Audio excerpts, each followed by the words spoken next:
Tuvod Aflametret Lametet.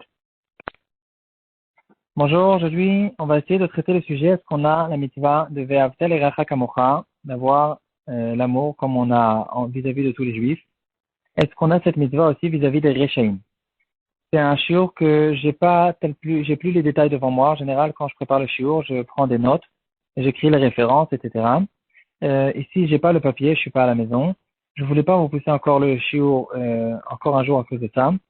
Donc, je vais essayer de donner le maximum de choses que je me rappelle et le reste, qu'apparent à vos notes. Donc, on sait qu'il y a une mitzvah d'aimer tous les juifs, tous les Bnei Israël, Ve'avta lecha kamocha, c'est une des mitzvahs les plus connues, sur laquelle Rabbi Akiva, il a dit que c'est à partir de cette mitzvah qu'on peut accomplir pratiquement toutes les mitzvahs de la Torah. Et on va essayer de voir aujourd'hui, est-ce qu'il y a des exceptions à cette mitzvah? Alors, il y a un Rambam qui se trouve dans une Chod Deot, j'ai plus la référence. Le Rambam, il dit, la mitzvah consiste à dire qu'on aime tous les Bnei Israël, tous les gens qui appartiennent au clan d'Israël, qu'on les aime comme nous-mêmes, et que tout ce qu'on n'aimerait pas qu'on nous fasse à nous-mêmes, qu'on ne fasse pas à quelqu'un d'autre, parce que de la même manière que je m'aime à moi-même, je dois aimer quelqu'un d'autre. Donc, je vais dire du bien sur lui, je vais l'aider dans un cas où il est en détresse, etc. Tout ce que j'aurais bien besoin, bien envie qu'on me fasse à moi, alors je ferai à quelqu'un d'autre. Et c'est ça ce que la Torah nous dit, Ve'avta lecha kamocha. Tu aimes ton prochain comme toi-même. Tout ce que tu aimerais qu'on te fasse à toi-même, tu le fais à ton prochain. Là-dessus, il y a Agot Maimoniot qui se trouve sur le Ramban. Il va dire, attention, ici il y a une exception qui dira que tout ça c'est pour des juifs qui se comportent correctement. Par contre, pour les Rechaïm, non seulement qu'il n'y a pas cette mitzvah, mais en plus de ça, il y a une mitzvah de les haïr. Et il va ramener un passage dans Tehillim qui dira Allo mesanecha Hashem esna uvit komemecha et kotat tachlit sinat senetim loivim ayuli. C'est un passage que David Amelech il dira que les ennemis de Hashem, moi aussi, ce sont mes ennemis et je les haïs complètement. Et d'où la Goït Mamouniat, il connaît ça. Il ramène un Rambam qui se trouve dans le Chod Roteach qui dira apparemment cette chose-là. Et là, la question qui se réveille, qui se relève, c'est à propos d'une Gemara qu'on a vue chez nous, Daf Lamed je pense. Il y a la Gemara qui traite dans le cadre de toute cette halakha de Kimlev et Rabamine. Quand quelqu'un a deux châtiments, on va lui donner le châtiment le plus fort et il sera exempté du petit châtiment. Et la Gemara là-bas, elle rentre dans les détails en ce qui concerne les 4 méthodes du Bedin. Et la Gemara, elle va dire à propos de ce qu'il a, qu'on va le faire monter sur 2 étages, on va le pousser, il va mourir. Et là, la Gemara, elle va demander pourquoi on ne fait pas 3 étages, pourquoi on ne fait pas 1 étage. Et la Gemara, elle va dire qu'on va on va préférer lui choisir une mort qui est plus facile. Donc, on ne va pas faire une mort qui va finalement mépriser son corps. On ne va pas non plus lui faire une mort qui ne va pas mourir tout de suite et donc il va souffrir. Et la Gemara, elle va dire pourquoi, on fait attention à ça, elle va dire à cause de Ve'avta le'racha kamocha. Et là, la question qui se pose, de qui on parle ici? On parle pourtant de quelqu'un qui a fait une grande avéra, malgré qu'il a eu des édim, il a fait cette avéra devant des témoins. Ces témoins, ils ont fait une hatra'a, ils lui ont dit, attention, tu es en train de faire une avéra, et quand même, torqué des dibours. Tout de suite, il a fait cette avéra, un chilul Shabbat, ou une des grandes avéras sur lesquelles quelqu'un il est chayav mita quand il transgresse. Et ici, donc, on parle de quelqu'un qui est vraiment un vrai rachat. Et quand même, la Gemara, elle ramène sur lui le pasuk de Ve'avta le'racha kamocha, bror le mita yafa, choisis-lui une bonne mort. Et donc là, on comprend pas comment est-ce qu'on en arrive ici à l'exception du Rambam qui dira que les Rechaïm, il y a une mitzvah de les haïr. Pourtant, ici, on voit que non, on fait fonctionner cette mitzvah de Ve'avta le'racha kamocha, même vis-à-vis des Rechaïm. Il y aura là-dessus plusieurs réponses. Il y a 2 réponses que je me rappelle maintenant. La première réponse, c'est que la Gemara dans Sanhedrin dira que quand quelqu'un il va au Beddin pour qu'on lui fasse un chiyuv mita, le Beddin ils vont lui dire fais maintenant le vidouille et lui il va faire le vidouille et c'est que après le vidouille qu'on va lui faire la mita et la Gemara elle dira après qu'il a fait tchouva, il a fait vidouille, il a reçu son châtiment qu'il a besoin de recevoir, finalement il aura un chélek l'olam haba, il n'a pas perdu sa part à l'olam haba, on ne va pas lui dire non seulement tu es chayav mita, mais en plus de ça tu perds ton chélek l'olam haba, c'est non. Là, quand la Torah elle a donné une chiyuv mita, la Torah elle lui fait un bienfait, elle lui fait une bonne chose que au moins maintenant il aura sa kapara dans le Olam Hazé, le Olam Haba il aura. Donc c'est la raison pour laquelle quand on parle de quelqu'un euh, qui est en train, quand on parle de quelqu'un qui est chayav de Mitat Bedin, puisqu'on parle de quelqu'un qui a fait déjà vidouille, à partir de ce moment-là, à partir de la minute où il a fait vidouille, donc il a déjà fait tchouva, on ne le considère plus comme quelqu'un qui est rachat, et donc on aura la mitzvah de Ve'avtal et Rachakamocha, on va lui choisir une bonne mort. Deuxième réponse qui sera ramenée, c'est que on va faire la différence. C'est vrai que c'est un rachat, et c'est vrai que normalement il n'y a pas la mitzvah de Ve'avtal et Rachakamocha, mais il y aura quand même une exception qui dira, donc une exception dans cette exception, qui dira que quand il est en détresse, en grande détresse, dans ce cas-là, on ne va pas aller chercher ses titiotes, aller chercher de quoi il a l'air et qui ce qu'il est.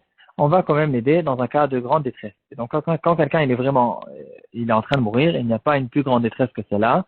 Dans ce cas-là, on va l'aider. Ou bien quand il est coincé avec sa voiture, avec son âne, on va quand même l'aider dans un cas de détresse et on ne va pas maintenant dire il n'y a pas la méthode Ve'avtal Karakamocha et donc qu'il se débrouille tout seul. Donc, il y aura, je pense qu'il y avait encore une réponse qui ressemblait, quelque chose qui dira que il y aura une différence entre quelqu'un qui est vivant et quelqu'un qui est mort. Ici, on parle qu'on lui choisit une bonne mort. Donc, après sa mort, on fera quand même attention, c'est-à-dire après que le rachat il est déjà mort, on aura quand même, on fera attention de garder son kavod et de ne pas parler contre lui, de ne pas dire du Hajanara, parce que toute la raison pour laquelle on doit haïr les Rechaïm, c'est parce qu'ils sont vivants, ils peuvent nous influencer, ils peuvent influencer d'autres personnes, ou bien pire que ça, rien que le fait qu'il est en train de faire la guerre contre Hachem et contre la Torah, on est censé, on ne peut pas rester indifférent devant cette chose-là. C'est encore 10 fois pire que le sentiment que je dois recevoir, que j'ai dans un cas où quelqu'un il a tué mon père, par exemple. Dans ce cas-là, je vais le haïr, même si c'est possible qu'on n'a pas le droit de le faire. Dans ce cas-là, ce sera oui une permission parce que c'est notre père qui, en fait, il est en train de détérioriser le monde, de détruire le monde avec ses avérotes. Et donc, quand on s'imprègne bien de cette compréhension, on comprend qu'on doit le haïr parce qu'il est en train de tous nous faire couler du bateau.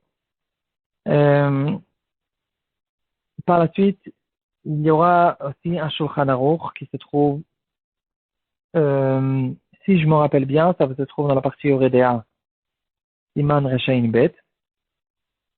Le Shulchan Aruch, il va dire, il va nous donner cette halakha, il y aura la mitzvah d'aimer, d'avoir un amour vis-à-vis de tous les Bnei Israël. Et le Shulchan Aruch, il va nous dire que même dans un cas où quelqu'un, il a fait, par exemple, il a eu une perte ou il a besoin d'aide, alors je vais l'aider malgré qu'il ne fait pas les mitzvot. Et le Shulchan Aruch, il va continuer, il va dire une phrase, puisque il est croyant en Hachem et il est proche de la religion, quelque chose comme ça, je me rappelle plus du terme exactement du Shulchan Aruch. Donc, en tout cas, on voit ici dans le Shulchan Aruch que c'est vrai qu'on va aider tout le monde, même ceux qui ne font pas les mitzvot. Par contre, il y aura quand même une barre qu'on ne va pas passer, une limite que on va dire que dans un cas où vraiment quelqu'un il est athéiste, il n'est pas croyant en Hachem et il est très très loin de la religion, dans cette personne-là, c'est sur lui qu'on va dire que on n'a pas de mitzvah de Ve'avtal et Rachakamocha vis-à-vis de cette personne. Donc en tout cas, ce qui nous reste à dire, c'est que on peut, si on veut résumer cette chose-là, cette halakha, on peut donner 3 sortes de juifs qui se trouvent. Il y a le juif qui fait les mitzvot, le juif qui fait attention à tout. C'est sur lui, bien sûr, qu'on va dire Ve'avtal Hakamocha. Il y a une deuxième sorte de juif, c'est quelqu'un qui est traditionnaliste et peut-être qu'il fait pratiquement aucune mitzvot. Mais rien qu'à cause du fait que maintenant il est croyant en Hachem et son cœur il est bien, il est pour, il comprend que la normalité, que ce qui est bien, c'est de faire les mitzvot. Cette personne aussi, on ne va pas le faire sortir du clan d'Israël et on va l'aimer. Dans quel cas on a dit cette exception? C'est dans une troisième sorte de juif, quelqu'un qui est extrêmement loin, il est éthéiste, il est anti ceux qui font les mitzvot. Cette personne-là, on n'a pas de mitzvah de l'aimer. Donc il y aura là-dessus une grande souga qui concerne les Tenokot chez Nishbu. est-ce que les frai de notre temps, ils rentrent dans ce cadre de cette troisième personne, du moment qu'ils ont grandi de cette manière-là. C'est déjà depuis plusieurs générations qu'ils sont comme ça. C'est pas la première génération de celui qui a complètement mal tourné. Est-ce que de notre temps, il y a Tinokot chez Nishbo? Il y a une grosse marloquette là-dessus dans les poskim, parce que aujourd'hui, même les frères les plus loin, ils sont au courant qu'il y a des religieux, ils savent qu'il y a certaines personnes qui sont croyants en Hachem.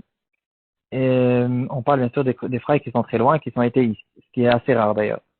Et donc, donc, on leur demande, puisqu'ils ont entendu que c'est quelque chose qui existe, qu'il y a des gens qui croient en Hachem et qui croient dans la Torah et qui pensent que c'est la vérité, alors certains poskim diront qu'on leur demande en fait, ils ont une certaine responsabilité qu'ils auraient dû vérifier au moins. Donc, du moment où tu as entendu que c'est quelque chose qui existe et qu'il y a certaines personnes qui sont prêtes à donner toute leur vie pour certaines choses de la Torah et les mitzvot, alors c'était à toi de venir vérifier. Et donc, à cause de ça, on ne dira pas qu'il est Tinok Shenishba d'après certains poskim, d'après d'autres poskim, on dira peut-être que oui, et c'est pas noir et blanc, en fait, il y a beaucoup de différences. Chaque juif, pratiquement, il a un autre état, un autre degré de loin, de combien il est loin, en fait, de la Torah et des mitzvot et de Hachem. Donc, ce sera un peu difficile à donner des règles générales là-dessus. Voilà, donc cette mitzvah de Ve'ahavta Hakamora, c'est une mitzvah qu'on a l'habitude beaucoup d'entendre. En fait, c'est un message qui est universel. C'est très beau, c'est très classe. Les gens, ils aiment bien ramener ça. Ils aiment bien penser qu'ils sont des bonnes personnes grâce à cette mitzvah de Ve'ahavta Hakamora.